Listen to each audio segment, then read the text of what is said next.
What happens when a state governor steps into Congress, swears an oath to tell the truth, and then spends more than 3 hours dodging every direct question? That's exactly what unfolded when South Dakota Governor Kristi Noem faced Congressman Bennie Thompson. In a fiery Homeland Security hearing, she was accused of lying under oath, defying the Supreme Court, and even deporting sick American children without due process. This wasn't just political drama, it was a chilling portrait of power, deception, and the unraveling of constitutional guardrails. Well, Congressman, President Trump has been very clear that he believes that FEMA should be eliminated as it exists today. He believes there's dramatic reforms that need to happen to the agency in order for it to truly serve people in a time of crisis. He wants to empower states and local governments to respond to their people. The federal government would be there for resources, support, much like block grants, but that we need to empower those locally to respond to their people because they know what they need. That is something that every state is at a different position today to respond, but he wants to give them the opportunity to build up the infrastructure to respond to their emergency. Madam Secretary, do you have this plan in writing? The White House is coming forward with the participation of the FEMA Review Council, which we have members from many states that are sitting on that will be making recommendations. So what you're doing now, there's nothing in writing as a guidepost.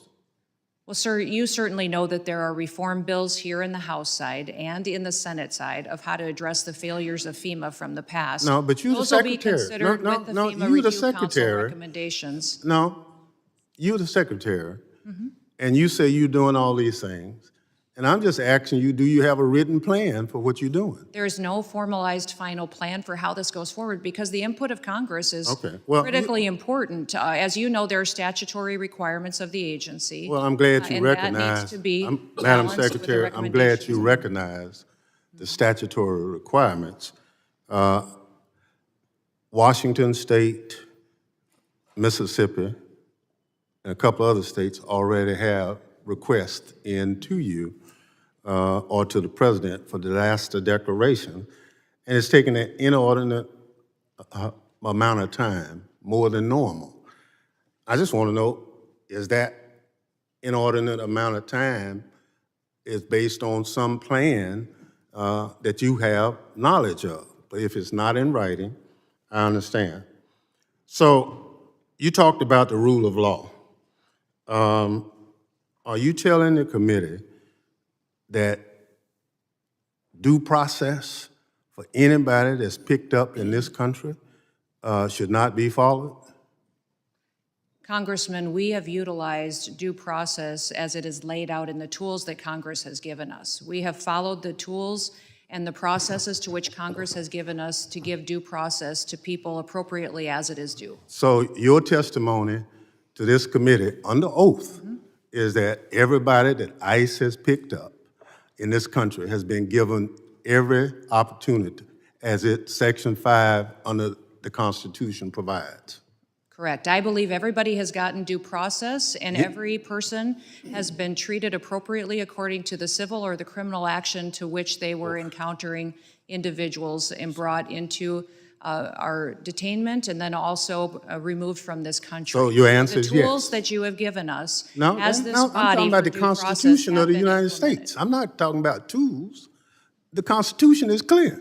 Correct. And your testimony under oath to this committee is that everybody that ICE has picked up and any other agency of DHS has conformed to those statutes.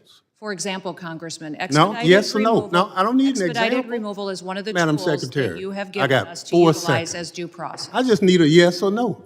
Sir, that is the due process tool that you have given us to utilize that has been appropriately. So obviously, Gentleman's time has expired. I know. I have a unanimous consent request, Chairman. I'm sorry? I have a unanimous consent request. From the very start of the hearing, Thompson wasted no time in setting the tone. He reminded Noem of the oath she had taken only moments before to tell the truth, the whole truth, and nothing but the truth.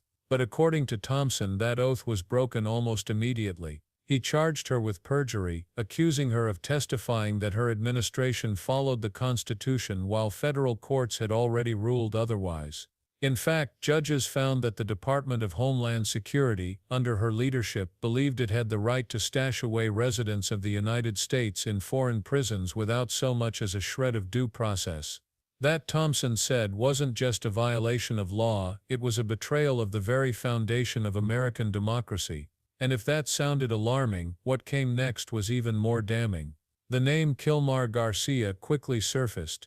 The Supreme Court had ruled unanimously that Garcia must be returned to the United States, a rare show of complete agreement from the highest court in the land. Yet Noem defied that order, stating that Garcia would never return. For Thompson, this wasn't just a disagreement over policy. It was outright contempt of court, a direct challenge to the authority of the judicial branch. If a governor could ignore a unanimous Supreme Court decision, what did that mean for the separation of powers? Thompson's warning was stark. This was not just about one case, it was about the dangerous erosion of judicial authority and the rise of unchecked executive power. But the outrage didn't stop there. Thompson revealed another shocking charge. Under Noem's watch, the Department of Homeland Security had overseen the deportation of U.S. citizen children, including children who were gravely ill with cancer. Families were lured to ICE appointments under false pretenses, led to believe they were simply attending routine check-ins. Instead, they were met with lies, denied access to attorneys, and in many cases stripped of the chance to speak with fathers before being deported. Court orders that could have halted these actions were ignored, and children, American citizens, were forced out of the country. Thompson didn't mince words. This was not a bureaucratic oversight, he declared. This was a deliberate human rights atrocity, a cold, calculated assault on families and children at their most vulnerable moments. As horrifying as those stories were, Thompson pushed the hearing even further, painting a broader picture of what DHS had become under Noem. He accused her of hollowing out the very agency tasked with protecting the homeland. Instead of maintaining its diverse mission: cybersecurity, disaster response, aviation safety, Thompson argued that Noem had turned DHS into nothing more than a border wall construction agency obsessed with deportations. He pointed to budget requests slashing funding for FEMA, cybersecurity programs, and CISA, the very office responsible for defending America against digital attacks.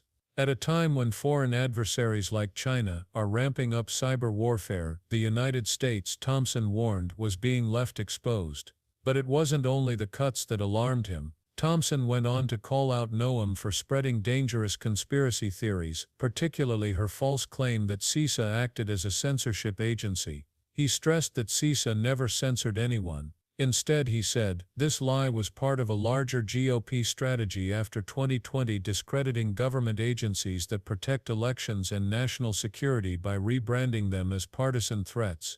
By doing so, these agencies could be gutted, leaving America vulnerable while political leaders gained more unchecked control.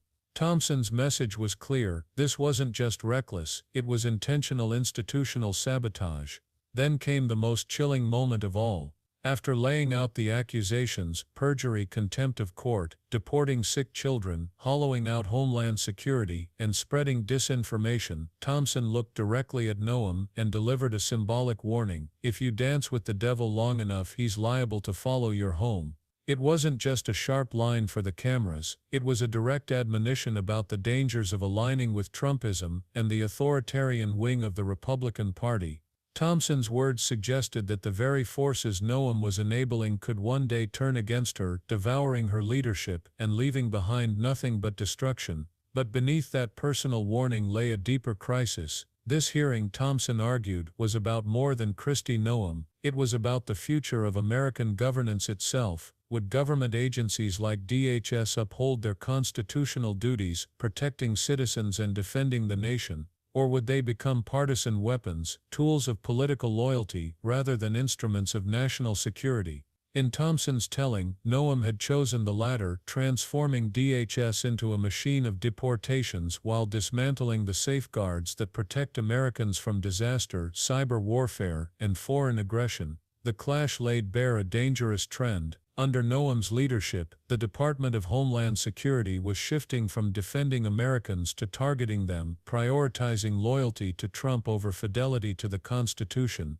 It was a portrait of cruelty disguised as national defense, of authoritarian tactics threatening to unravel the very institutions that hold the nation together. For Thompson, the stakes couldn't be higher. The rule of law, the integrity of democratic institutions, and even the safety of American families was on the line. In the end, this wasn't just another heated exchange on Capitol Hill. It was a high-stakes confrontation that revealed the widening fracture between MAGA-aligned officials and the constitutional guardrails meant to restrain them. It posed urgent, unsettling questions. Is the Constitution being sacrificed at the altar of political loyalty? Is national security being traded for spectacle? And is DHS still serving its true purpose, or has it become just another partisan weapon? So what do you think? Was Bennie Thompson right to accuse Kristi Noem of perjury, contempt, and betrayal of constitutional duty? Or was this simply political theater meant to score points? Drop your thoughts below, and don't forget to like, subscribe, and hit the bell so you never miss the stories shaping the future of American politics.